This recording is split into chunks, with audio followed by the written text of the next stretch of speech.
दोस्तों, अब तक हमने the last man on earth में देखा कि गैल और एरिका आपस में ही शादी कर लेती हैं, क्योंकि उनके ग्रुप में अब कोई ऐसा मर्द नहीं बचा था जो उनसे शादी कर सके। ऊपर से गैल अपने बच्चे का अकेले ध्यान नहीं रख सकती थी, इसलिए एरिका उसकी मदद करती है। उधर कैरल और गैल जेस्पर को पटाने की कोशिश करने लगती हैं, ताकि जब वो बड़ा हो जाए तब वो उनकी बेटी से शादी कर ले और जनसंख्या को बढ़ाने के इस कार्यक्रम में अपना योगदान दे सके। लेकिन जेस्पर को भी शादी करने में बिल्कुल भी इंटरेस्ट नहीं था, इसलिए वो वहाँ से चला जाता है। पर तभी टॉड उसके पास आता है और उस पर चिल्लाना शुरू कर देता है, क्योंकि जेस्पर टॉड की कोई बात नहीं मानता था, जिससे जेस्पर बहुत ज्यादा दुखी हो जाता है और फिर अगले दिन उन सबको छोड़कर वहाँ से कहीं दूर चला जाता है। दूसरी तरफ गैल फिर से कैरल के पास आती है और जेस्पर को लेकर उससे लड़ने लगती है। कहती है कि जेस्पर तो मेरी बेटी से ही शादी करेगा। पर तभी मेलिसा वहाँ पर आती है और उनसे कहती है कि तुम लोग ये क्या कर रहे हो, इस दुनिया में हमारे अलावा उसका और कोई नहीं है, और अगर हम ही उसके साथ ऐसा बर्ताव करेंगे तो वो बेचारा क्या करेगा। जो सुनकर सबको अपनी गलती का एहसास हो जाता है और वो लोग जेस्पर से माफी मांगने उसके पास जाते हैं। लेकिन जेस्पर तो वहाँ से जा चुका था, इसलिए वो सभी जेस्पर को ढूंढने निकल जाते हैं। इसी बीच फिलिप और टॉड उसे ढूंढते ढूंढते एक जेल के पास आते हैं, जहाँ पर हम एक कैदी को देखते हैं जो छुपकर उन दोनों को देख रहा था। जिसके बाद हमें उस आदमी का फ्लैशबैक दिखाया जाता है, जहाँ ये आदमी एक लड़की के साथ डेट पर आया होता है, लेकिन उस लड़की को ये आदमी बिल्कुल भी पसंद नहीं आता,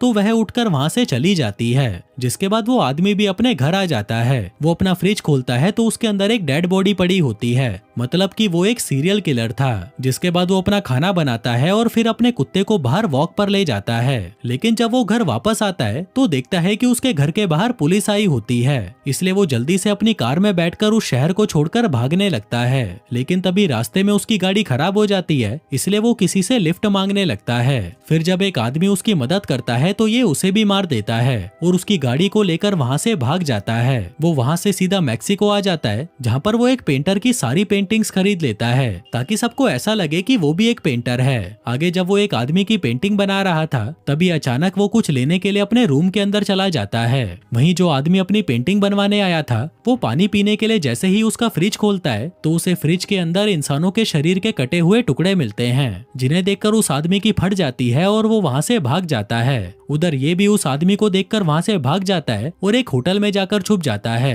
क्योंकि इसे लग रहा था कि वो आदमी पुलिस को जाकर सब कुछ बता देगा। और होता भी कुछ ऐसा ही है। अगली सुबह पुलिस आकर उस आदमी को पकड़ लेती है और उठाकर जेल में बंद कर देती है। वहीं जेल में भी ये आदमी पेंटिंग करने का नाटक करता है और जिस मुस्टंडे की ये पेंटिंग बना रहा था उसे भी ये बाद में मारने वाला था। लेकिन तभी अचानक वो मुस्टंडा नीचे गिरता है और मर जाता है, क्योंकि वो वायरस से इन्फेक्टेड हो चुका था। और फिर धीरे धीरे करके जेल के सारे कैदी और पुलिस वाले मारे जाते हैं, सिर्फ इसको और एक पुलिस वाले को छोड़कर। इसके बाद जैसे जैसे वक्त बीतता है, इन दोनों के बीच में काफी अच्छी बॉन्डिंग होने लगती है और ये दोनों दोस्त बन जाते हैं। फिर एक दिन वो पुलिस वाला उसके लिए खाना लेकर आता है और उसे बताता है कि मैं हमेशा हमेशा के लिए यहाँ से जा रहा हूँ। जो सुनकर वो आदमी उसे आखिरी बार हाथ मिलाने को कहता है, और जैसे ही वो पुलिस वाला उससे हाथ मिलाता है, तभी ये आदमी चाकू उठाकर उसका गला काट देता है और जल्दी से वहाँ से भागने की कोशिश करता है। लेकिन मेन गेट पर तो लॉक लगा हुआ था, जिसका पासवर्ड इसे नहीं पता था। अब ऐसे कोशिश करते करते कई साल बीत जाते हैं और बहुत कोशिशें करने के बाद ये फाइनली मान जाता है कि इसका यहाँ से निकल पाना इम्पॉसिबल है। इसलिए आखिर में वो खुद को खुशी देने के बारे में सोचता है। लेकिन इससे पहले कि वो कोई सही कदम उठाता,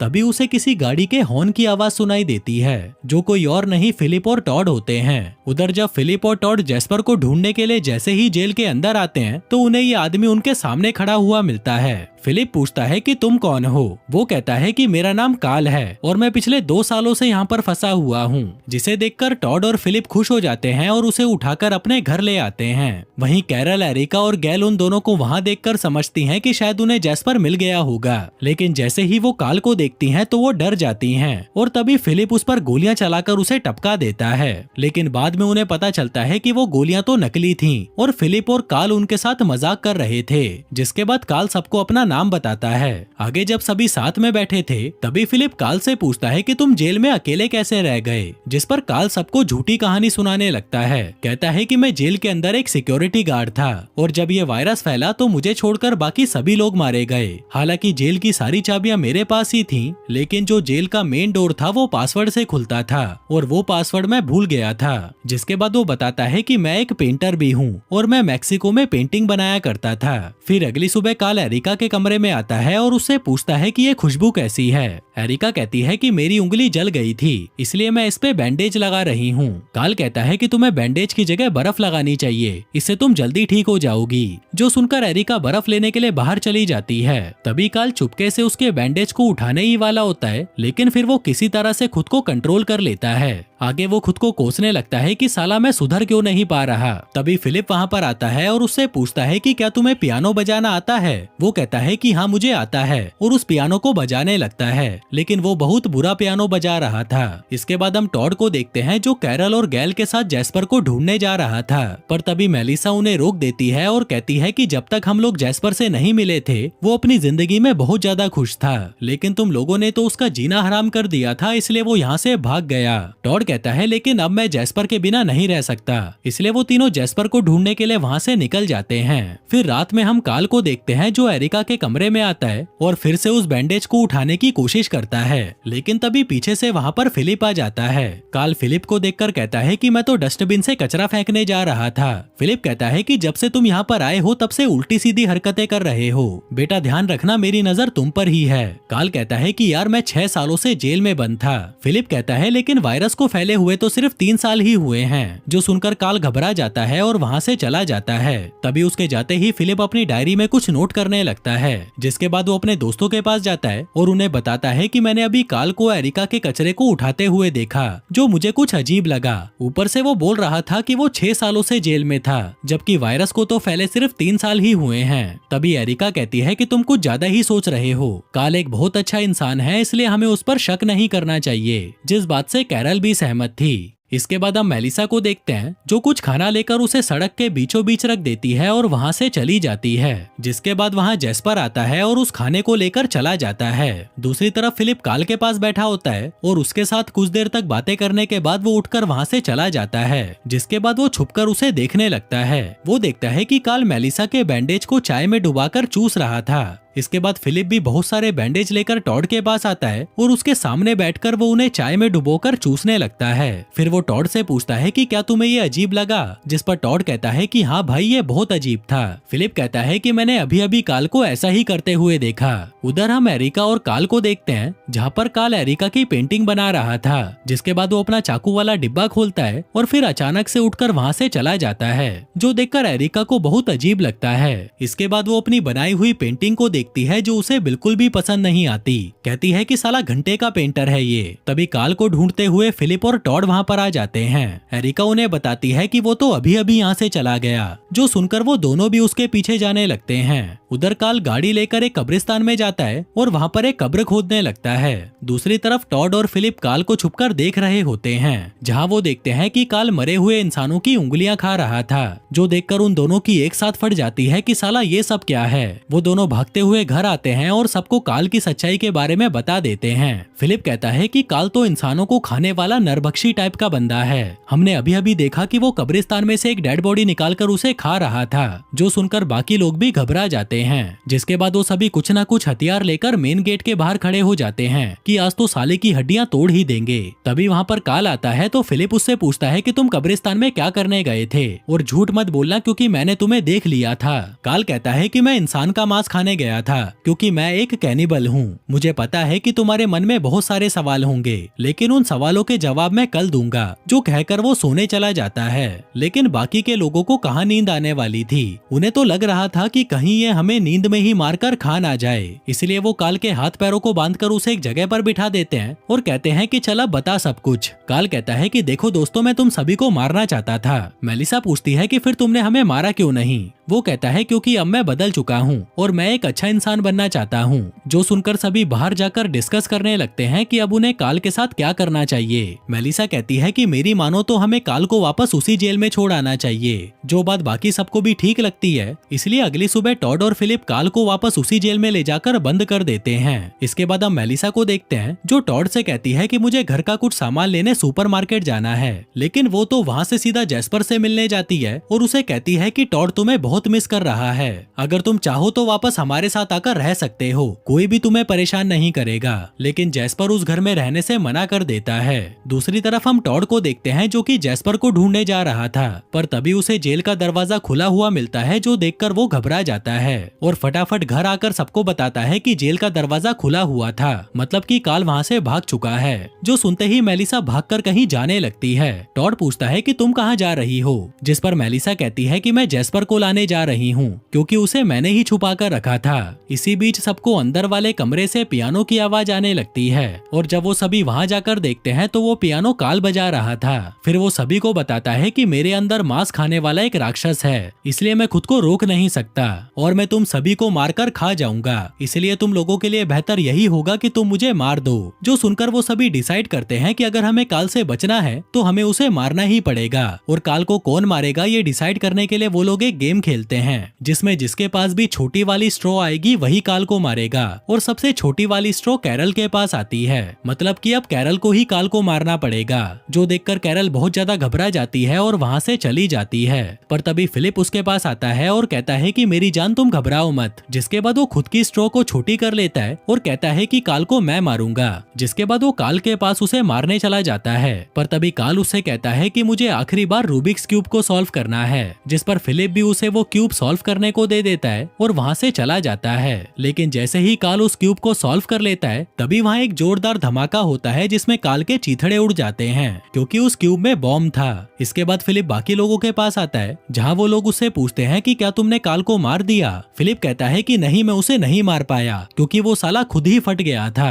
जिसके बाद वो सभी उसका फ्यूनरल करने लगते हैं, जहाँ कैरल काल से कहती है कि मुझे तुम्हारे मरने का बहुत दुख है, हालांकि तुम मेरे बच्चों को खाना चाहते थे लेकिन फिर भी मुझे दुख है। तभी एरिका फिलिप की तारीफ करने लगती है और कहती है कि सिर्फ तुम्हारी वजह से ही हम लोग आज जिंदा हैं। वहीं फिलिप के हाथ में हम कुछ पेपर्स देखते हैं जिसमें उसने अपनी तारीफ लिखी हुई थी, जो वह उन सभी को पढ़ के सुनाने भी वाला था, लेकिन अब एरिका ने उसकी तारीफ कर दी थी तो इस सब का कोई मतलब नहीं था। फिर रात में फिलिप कैरल के पास आता है और उसे कहता है कि तुमने देखा आज एरिका मेरी कैसे तारीफ कर रही थी, मुझे तो विश्वास ही नहीं हो रहा। वहीं दूसरी तरफ हम टॉड को देखते हैं जो बाहर बिस्तर लगा रहा था। तभी मेलिसा उसके पास आती है और कहती है कि तुम्हें बाहर नहीं सोना चाहिए, जिस पर टॉड कहता है कि ये बिस्तर मेरे लिए नहीं बल्कि तुम्हारे लिए है, मैंने इसे झूठे और मक्कार लोगों के लिए बनाया है। तभी मेलिसा उससे माफी मांगती है और बताती है कि मैंने जैस्पर से वादा किया था कि मैं उसके बारे में किसी को नहीं बताऊंगी। टॉड कहता है कि तुम्हें मेरा बिल्कुल भी ख्याल नहीं आया, मैं पूरे दिन उसके बारे में सोच कर परेशान रहता था और तुमने मुझसे ये बात छुपाकर बहुत गलत किया। चलो छोड़ो ये सब और बताओ कि वो कहाँ पर है। लेकिन मेलिसा अभी भी उसे कुछ नहीं बताती, जिसके बाद टॉड गुस्से में वहाँ से चला जाता है। फिर अगली सुबह हम फिलिप को देखते हैं जो कि फ्लोर की सफाई कर रहा था। तभी वहाँ पर कैरल, गैल और एरिका आती हैं, जिनसे फिलिप काफी अच्छे से बात करता है। जो बात उन लोगों को काफी अजीब लगती है कि इसे अचानक क्या हो गया। दूसरी तरफ जब मेलिसा जैस्पर के लिए खाना पैक कर रही थी तभी वहाँ पर टॉड आता है और उसे भी अपने साथ ले जाने को कहता है, लेकिन मेलिसा टॉड को अपने साथ ले जाने से मना कर देती है। वहीं बाहर फिलिप बहुत सारे डायपर्स को गुब्बारों के साथ बांधकर उड़ा रहा था, पर तभी वहाँ पर मेलिसा आती है, जिससे फिलिप बहुत ही अच्छे से बात करता है। जो बात मेलिसा को भी अजीब लगती है कि आज इसे क्या हो गया। उधर मेलिसा जैस्पर के लिए खाना लेकर जाती है, जहाँ पर टॉड भी छुपकर उसके साथ आया था। इसके बाद वो जल्दी से झाड़ियों में छुप जाता है और जैस्पर को देखने लगता है। वो देखता है कि मेलिसा और जैस्पर साथ में बहुत खुश हैं। इधर घर में हम फिलिप को देखते हैं जो सूट पहनकर एरिका के पास आता है और उसे वाइन दिखाकर कहता है कि मैं आज बहुत खुश हूँ क्योंकि किसी ने आज मेरी बहुत तारीफ की है। जिसके बाद वो दोनों साथ में वाइन पीने लगते हैं। उधर मेलिसा जब वापस कार के अंदर जाने लगती है तभी उसे वहाँ टॉड दिखाई देता है। मेलिसा उससे पूछती है कि तुम यहाँ पर क्या कर रहे हो। टॉड कहता है कि तुम सही बोल रही थी, जैस्पर हमारे साथ खुश नहीं था, इसलिए तुम ही उसका ख्याल रखो। जिसके बाद वो दोनों साथ में अपने घर लौट आते हैं। उधर जब फिलिप और एरिका साथ में दारू पी रहे थे तभी बातों ही बातों में एरिका फिलिप का हाथ पकड़ लेती है, जो देखकर फिलिप को अच्छा नहीं लगता और वो उठकर वहाँ से चला जाता है। फिर कुछ देर बाद वो कैरल के पास जाता है जहाँ पर एरिका पहले से ही बैठी थी। फिलिप एरिका से कहता है कि मैं एक शादीशुदा और पवित्र आदमी हूँ और तुम मेरे साथ ऐसा गंदा काम करने के बारे में सोच भी कैसे सकती हो। जो सुनकर एरिका को गुस्सा आ जाता है और वो उठकर वहाँ से चली जाती है। दूसरी तरफ हम टॉड और मेलिसा को देखते हैं, जहाँ मेलिसा टॉड से कहती है कि मैं अभी माँ नहीं बनना चाहती, लेकिन ये जरूर चाहती हूँ कि तुम बाप बन जाओ। जिसके बाद वो दोनों गैल के पास जाते हैं, जहाँ पर टॉड गैल से पूछता है कि क्या तुम मेरे बच्चे की माँ बनोगी, जिस पर गैल को कुछ समझ नहीं आ रहा था कि वो उसे क्या बोले। टॉड कहता है कि देखा मैंने बोला था ना कि ये नहीं मानेगी, जो कहकर वो वहाँ से जाने ही लगता है कि तभी गैल उसे रोक देती है, कहती है कि मैंने अभी तक ना नहीं कहा है। टॉड कहता है मतलब तुम्हारी हाँ है। गैल कहती है कि मैंने अभी हाँ भी नहीं कहा, लेकिन मुझे सोचने के लिए थोड़ा टाइम चाहिए। उधर दूसरी तरफ हम फिलिप और कैरल को देखते हैं, जो अपने बच्चों के साथ खेल रहे थे। तभी गैल एरिका के पास जाती है और उसे सारी बात बता देती है कि टॉड मुझे प्रेग्नेंट करना चाहता है, लेकिन एरिका उसे ऐसा करने से मना कर देती है। फिर रात में जब सभी साथ में डिनर कर रहे थे, तभी टॉड गैल को देखकर मुस्कुराने लगता है और सोचता है कि गैल मुझे कभी मना कर ही नहीं सकती। वहीं फिलिप टॉड से पूछता है कि भाई क्या बात है, आज बड़ा खुश दिखाई दे रहा है, जिस पर टॉड सबको बता देता है कि गैल मेरे बच्चे की माँ बनने के लिए तैयार हो गई है, जो सुनकर सभी हैरान हो जाते हैं। तभी गैल टॉड और एरिका को कुछ बात करने के लिए अकेले में बुलाती है और टॉड से कहती है कि मैं तुम्हारे बच्चे की माँ नहीं बन सकती, जो सुनकर टॉड बहुत ज्यादा निराश हो जाता है। फिर अगले दिन मेलिसा टॉड के पास बहुत सारे खिलौने लेकर आती है, क्योंकि गैल के मना करने से उसका मूड खराब हो गया था। जिसके बाद टॉड उन खिलौनों में से एक खिलौना उठाकर वहाँ से चला जाता है। दूसरी तरफ हम फिलिप और कैरल को देखते हैं, जो कि इंटीमेट हो रहे थे।